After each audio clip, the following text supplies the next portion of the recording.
Thunderbolts es la película número 36 del universo cinematográfico Marvel y nos cuenta la historia de este grupo de antihéroes mal adaptados que tienen que llegar a salvarse a sí mismos y a la ciudad en un mundo donde ya los Avengers no existen. Conversamos con dos de sus estrellas. Good. How are you? It's so nice to be able to finally talk to you guys. I was reminded of something that a character says in the movie, that the whole Battle of New York happened when I was in high school, someone says. Right. So I was wondering, well, this is part of cinema history now. So where were you in your lives and in your careers back in 2012? Oh my Avengers goodness, I'm Wave? revealing my age. 2012. I just finished drama school and, 2011. I just graduated from drama school and in 2012 was when I started professionally. I mean, in the MCU, like with all the movies, I mean, I've grown up with Marvel. I've grown up with the Spider-Man, the Tobey Maguire, and I was starting in the business professionally.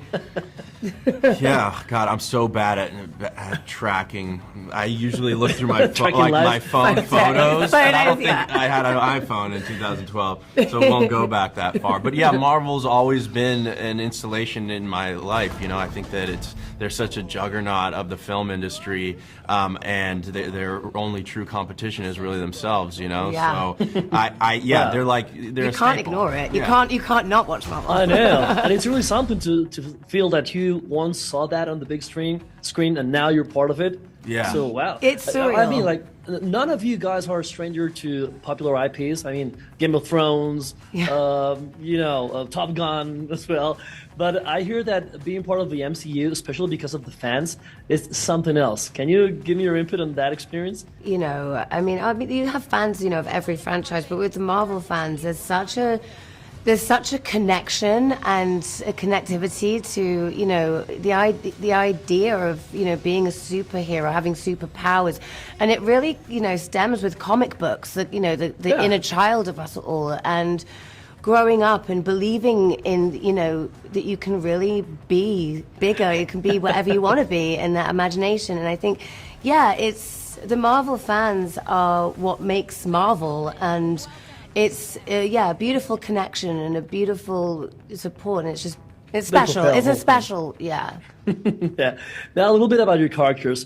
Well, first of all, Bob, aka the most terrifying being in the universe sometimes.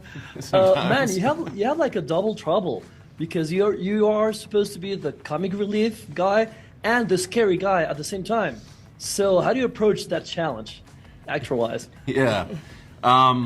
Well, I mean, I think lucky for me, everyone is sort of the comic relief in this, which is kind of nice. It takes the weight off a little bit. It was a fun thing to kind of try and build with Jake, where he starts and where he ends, and all the different places he goes to get there. We had to be very conscious of the eggs or the breadcrumbs we were leaving along the path, and where they were placed and how subtle they were, in order to kind of not give anything away too soon. It's a fun challenge to have, right? But it gives you a lot to do. I bet. So I was never with idle hands. I know. And talking about Ghost, what puzzles me about Ghost, actor-wise as well, is that it's an enigma. So you have to embody her. So what's your approach? In Ant-Man and the Wasp, we really gave her origin story, and her whole story was told. And it has been a bit of an enigma of where we find her in this movie.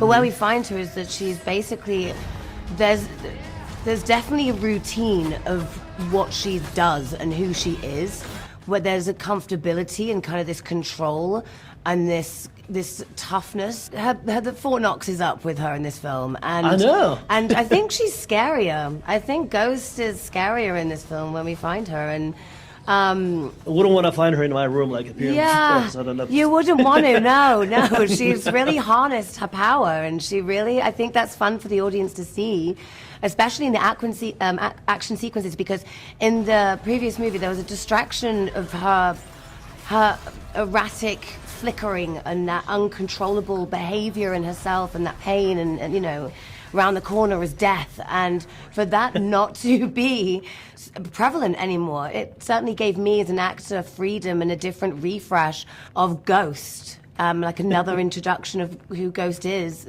all grown up now. Well, guys, thank you very much for your time. It's been a blast, and best of luck with everything. Thank you you very so much. much. Talk to you Thank you soon. very much.